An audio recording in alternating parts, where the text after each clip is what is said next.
Family सोबत राहतो। आज ईद आहे ना, आता सगळीकडे एवढी धामधूम, आता मग सगळी इच्छा जाणार। काय म्हणताय? मग काय, हमीद पण जाणार ना। हमीद तर खूप खुश आहे। मेहबूद आणि मेहसिन तर सकाळपासून नवीन नवीन कपडे घालून जत्रेला जायला तयार झाले आहेत। मेहबूदची तर सकाळपासून एकच लगबग चालू, पण त्याच्याकडे काही मेहबूद सारखे नवीन बूट नाहीये आणि मेहसिन सारखी नवीन जरीची टोपी पण नाहीये, तरी तो खुश आहे। त्याला एवढंच माहितीये की त्याचे अब्बू जान गेले आहे पैसे कमवाय आणि त्याची अम्मी जान गेली आहे अल्लाच्या घरी, त्यासाठी चांगले चांगले वस्तू आणे। हो ताई, त्याला सांगू नको, अल्लाचे घर म्हणजे काय असते।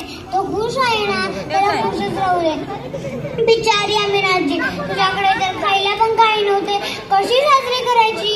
आता कसे बसे 6 पैसे कमवल्यापैकी 3 पैसे तिने हमीदला दिले।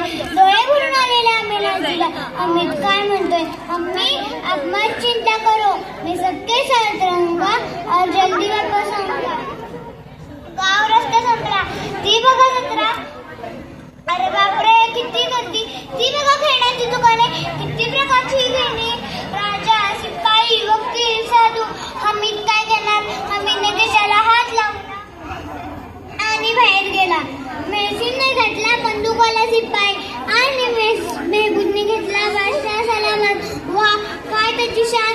दुराने घेतला वकील साहेब, हातात कायद्याची पुस्तके, चेहऱ्यावर विद्वतेचा भाव।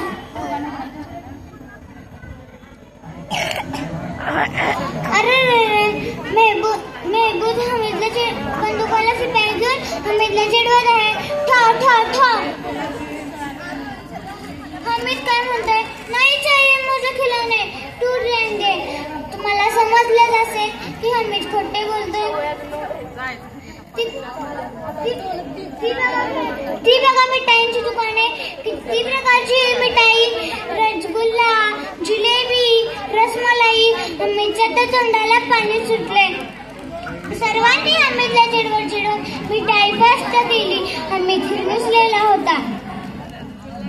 आजीला सांगितले होते ना, सबके साथ रहूंगा, आता चिडवू दे।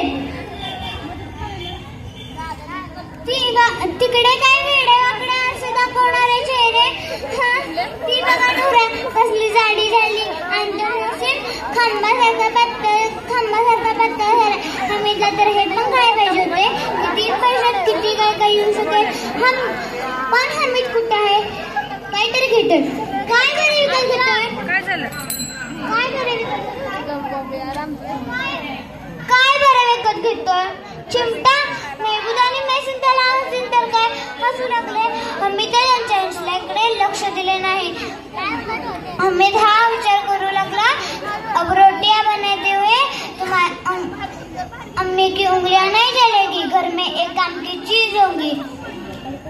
खिलौने क्या कोने में पड़ जाएंगे और मिठाई से दांत खराब होंगे।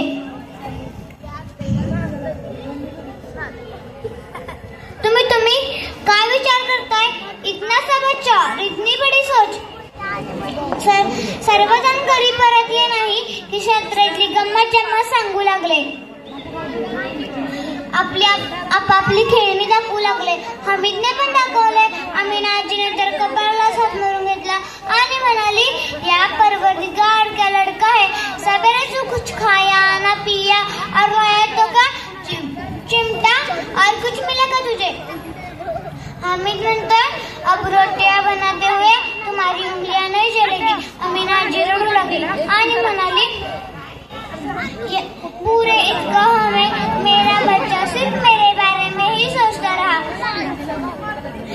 खरंच हमीदने सगळ्यांसारखी मजा करायची सोडून त्याच्या आजीचाच विचार करू लागला। पण मोठी माणसे काही खूप मोठी होतात आणि त्यांच्या आई वडिलांना विसरून जातात।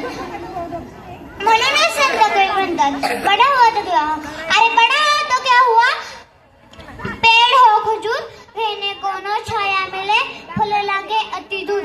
नुसतेच मोठे होऊ नका, खजुराच्या झाडासारखे कधीतरी हमीसारखे छोटे बनवा आणि आपल्या आई वडिलांवर मनापासून प्रेम करा। धन्यवाद।